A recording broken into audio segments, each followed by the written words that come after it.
आजको हाम्रो पार्टीको स्थायी समितिको बैठकको प्रारम्भमा पार्टीका अध्यक्ष कमरेड पुष्पकमल दाहाल प्रचण्डले देशको पछिल्लो राजनीतिक परिस्थिति, विकसित घटनाक्रम र प्रदेशमा पनि विकसित राजनीतिक घटनाक्रमका बारेमा बैठकलाई जानकारी गराउनु।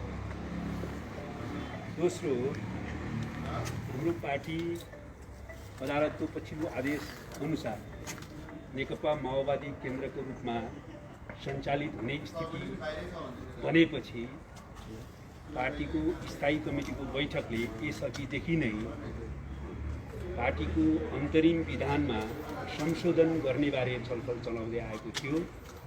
आजको स्थायी कमिटीको बैठकले उक्त अन्तरिम विधान संशोधन प्रस्तावलाई केन्द्रीय कमिटीमा प्रस्तुत गर्ने गरी पारित गरेको छ।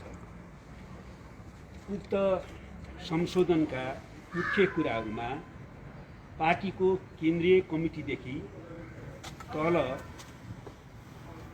वडासम्मका टोलसम्मका सबै कमिटीहरूमा 35% महिला अनिवार्य हुनुपर्ने निर्णय गरेको छ र त्यो राष्ट्रिय महाधिवेशनको पछि होइन, अबदेखि नै त्यो प्रक्रिया सुरु गरिनेछ।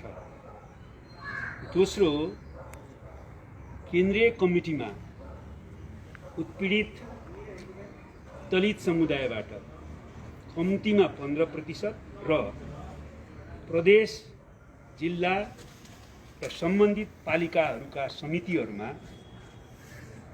त्यहाँ रहेको जनसङ्ख्याको प्रतिशतमा 2% थप गर्ने गरी दलित समुदायलाई विशेषाधिकार सहित सबै समितिहरूमा अनिवार्यमा प्रतिनिधित्व गराउने निर्णय गरिएको छ। तेस्रो, पार्टीको सबै समितिहरूमा 40 वर्षसम्म उमेर समूहका युवाहरूलाई कम्तीमा 20% राख्नै पर्ने गरी निर्णय गरिएको छ। र चौथो, पार्टीको सबै समितिहरूको पदाधिकारीमा 1 जना महिला अनिवार्य राख्ने निर्णय गरिएको छ। त्यस्तै गरी केही विषयहरूमा पार्टीले अब क्रान्तिकारी कम्युनिस्ट पार्टी निर्माणको प्रक्रियालाई गम्भीरतापूर्वक अगाडि बढाउन वैचारिक राजनीतिक विषयमा गम्भीरतापूर्वक पार्टी र कम्युनिस्ट आन्दोलनमा पनि व्यापक छलफल गराउने निर्णय त गरेकै छ। त्यस अतिरिक्त संगठनात्मक क्षेत्रमा पनि विधानमा नै पछाडि दिनहरूमा आवश्यक संशोधन र निर्णयका लागि आधार तयार पार्न केही विषयहरूमा पार्टीभित्र व्यापक छलफल चलाउने निर्णय गरिएको छ।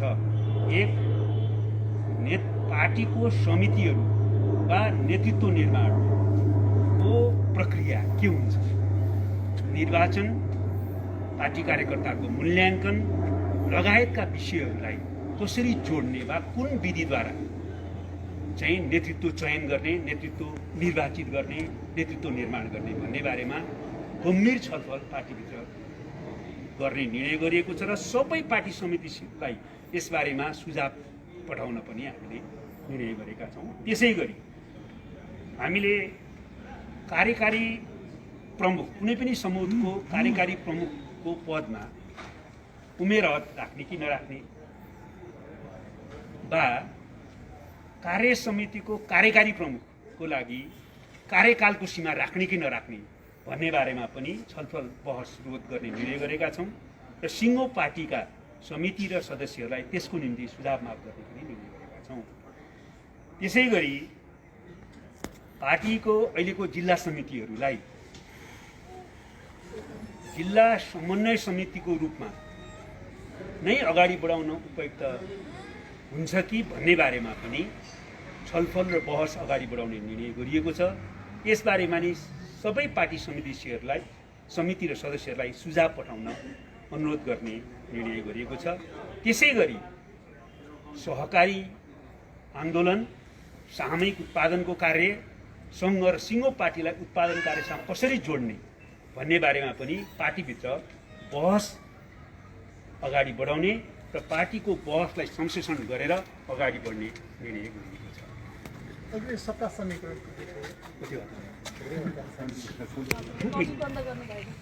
मेरो एक छोरो म सक्छु यही विषयमा केही सोध्न पाइन्छ? यही विषयमा अहिलेको पाइन्छ नि, यो केन्द्रीय कमिटी कति भन्ने केही छ? म सक्छु। त्यसपछि तपाईँहरूले मेरो सिस्टम बुझिदिनुहोस् क्या। सिस्टममा त मूल्यमा त काम गर्न पाउनु पऱ्यो नि। मैले स्थायी कमिटीको निर्णय सबै भन्छु। त्यसपछि तपाईँहरूलाई जे कुरामा प्रश्न सोध्न मन लाग्छ गर्नुहोस्, एकछिन धैर्य गर्नु।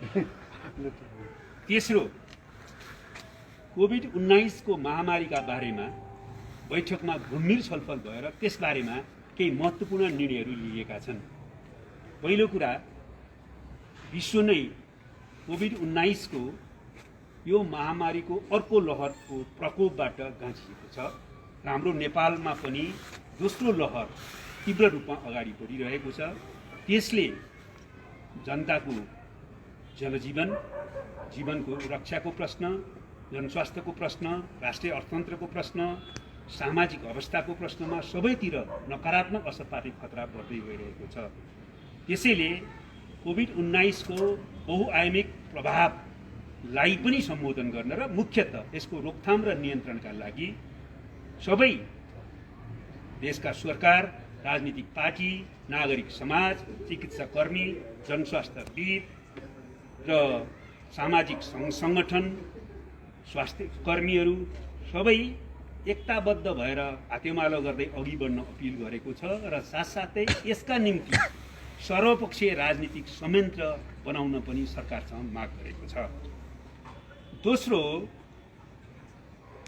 हाम्रो छिमेकी देश भारतमा कोभिड-19 को महामारी भयावह रूपमा तीव्र बनेको र नेपाल भारत सीमा खुला भएको सन्दर्भमा नेपाल भारत सीमालाई यस उद्देश्यका निम्ति कडाइपूर्वक नियन्त्रण गर्ने, नेपाली नागरिकहरू मात्र नेपाल आउने स्थितिलाई कडाइपूर्वक लागू गर्ने र नेपाल आउने नागरिकहरू पनि अनिवार्य परीक्षणको प्रक्रिया र अन्य स्वास्थ्य मापदण्डको प्रक्रिया पूरा गर्नै पर्ने गरी कडाइपूर्वक लागू गर्न सरकारसँग माग गरेको छ। त्यसै गरी सरकारले यस सन्दर्भमा यसको रोकथाम र नियन्त्रणको निम्ति संवेदनशील र जिम्मेवार भएर निम्न कार्यहरू गर्न पनि सरकारसँग माग गरेको छ। पहिलो, हस्पिटलहरू चाहिँ मिश्रित कोभिड पेसेन्ट पनि त्यहाँ जाने र चाहिँ नन कोभिड पनि पेसेन्ट जाँदाखेरि दुईटैलाई समस्या परिराखेको छ। त्यसकारणले हाम्रो पार्टीले डेडिकेटेड कोभिड हस्पिटलहरू, निजी अस्पतालहरू समेतसँग सल्लाह सुझाव लिएर उनीहरूको पनि सहयोग लिएर डेडिकेटेड कोभिड हस्पिटलहरू निर्माण गर्न तत्काल अगाडि बढ्न माग गरेको छ। त्यसै गरेर अक्सिजन, भेन्टिलेटर, आइसियुको व्यवस्था गर्न, त्यसै गरी आइसोलेसन सेन्टरहरू शून्य जस्तो अवस्थामा पुगेको छ, आइसोलेसन सेन्टरहरूको व्यवस्था गर्न, आवश्यक स्वास्थ्य सामग्री तथा औषधिहरूको व्यवस्था गर्न र फ्रन्ट लाइनमा रहेका चिकित्सक, स्वास्थ्य कर्मीहरू, सुरक्षाकर्मीहरूको लागि काम गर्ने उपयुक्त वातावरण सुनिश्चित गर्न र पनि माग गरेको छ। साथै यो कोभिड-19बाट मजदुर, किसान, विपन्न परिवारलाई छाक टार्न नै समस्या हुने स्थिति आउनु देखिएको कारणले गर्दाखेरि उनीहरूलाई तत्काल राहत प्याकेज दिन पनि हाम्रो पार्टीले माग गरेको छ। साथसाथै उत्पादन प्रक्रियालाई जारी राख्नको निम्ति पनि सरकारको आवश्यक ध्यान जाओस् भनेर हामीले अनुरोध गरेका छौँ र त्यसको साथसाथै राष्ट्रिय अर्थतन्त्रको पुनर्गठनको निम्ति समयमै सचेत भएर पुनर्गठनको प्याकेजको तयारी गर्न पनि हामीले माग गरेका छौँ। र कोभिड-19 को सन्दर्भमा अन्तमा हाम्रो पार्टीले सरकारलाई कोभिड-19 को संवेदनशील विषयलाई ठिक ढङ्गले सम्बोधन गर्नुपर्छ, तर यसलाई जनता आतंकित पार्ने वा आफ्नो राजनीतिक उद्देश्य पूरा गर्ने हतियार बनाउने प्रयत्न नगर्न पनि हाम्रो पार्टीले आह्वान गरेको छ। त्यस्तै गरी हाम्रो पार्टीले सम्पूर्ण पार्टी समिति र पार्टी पङ्क्तिलाई कोभिड-19 को रोकथाम र नियन्त्रणको लागि स्वयंसेवकको भावका साथ परिचालित हुन निर्देशन गरेको छ। अर्को कुरा, केही विशेषतः उज्यालो नेटवर्कको पत्रकार साथीहरू र केही पत्रकारहरूलाई प्रेस काउन्सिलले गरेको निर्णयभन्दा बाहिर गएर अदालतको आदेशलाई ठाडो उल्लङ्घन गरेर आतंकित पार्ने, वारेन्ट जारी गर्ने, पक्राउ गर्ने जो काम गरेको छ, यो प्रेस जगतमाथि नियन्त्रण गर्ने जो दमनकारी क्रियाकलाप छ, यसको पार्टीले निन्दा तथा भर्त्सना गरेको छ र गिरफ्तार पत्रकारलाई अविलम्ब रिहा गर्न पनि माग गरेको छ। त्यसै गरी अहिले हामीले राष्ट्रिय सभाको आसन्न उपनिर्वाचनको सन्दर्भमा आवश्यक तयारी गर्ने निर्णय पनि गरिएको छ र साथसाथै अन्तमा आज केही पत्रिकामा एमसीसीका परियोजनाका सन्दर्भमा हाम्रो पार्टीले नयाँ सरकार बनाउने सन्दर्भमा एउटा समझदारी सम्झौता गरिसकेको छ भन्ने जो आएको छ, त्यो सत्य नभएकोले भ्रममा नपर्न पनि अनुरोध ल त यो चाहिँ जसरी यो सत्ता समीकरणको विषयमा केन्द्रदेखि प्रदेशसम्मका अवस्थाहरू चाहिँ यति लामो वर्ष छलफल भएको अनि त्यो कुरा हाम्रो लागि पुरानो भइसक्यो। होइन अविश्वासको प्रस्ताव दर्ता गर्ने भन्ने छलफल भइराखेको छ, हामी तयार छौँ। हामीले त अनुरोध गरे अब नेपाली काङ्ग्रेस बल्ल बल्ल तयार भएर आएको छ। जसपालाई पनि हामीले गरिरहेका छौँ।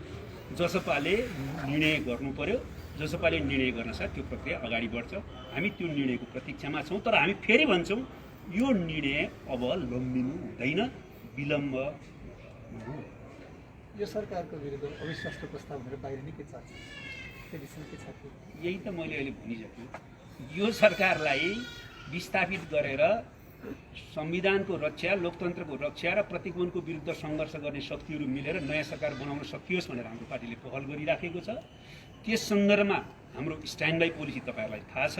त्यसबारेमा जसपाले आवश्यक निर्णयपछि त्यो प्रक्रिया अगाडि बढ्न सक्छ, तर त्यो निर्णय प्रक्रियामा ढिलाइ गरिनुहुन्न भन्ने हाम्रो विशेष। भोलि दर्ता हुने भन्ने हल्ला के हो? जसपाले निर्णय नगरिकन हामी भन्न सक्छौँ। अरू केही? अनि यो केन्द्रीय कमिटी चाहिँ कति सदस्य हुन्छ अनि बहुपदाधिकारी हुन्छ कि के हुन्छ? बहुपदाधिकारी नै हुन्छ। केन्द्रीय समिति बढीमा 299 को हुन्छ। बिदा हुँ। हस्, कोभिड-19बाट तपाईँहरू सबैको अब चाहिँ दलको बैठक पनि अरू फरक हिसाबले बस्नु पनि आवश्यक जस्तो देखियो। अनलाइन डिजिटल भाइहरू नै तपाईँलाई भन्नु पर्ला। होला होला है त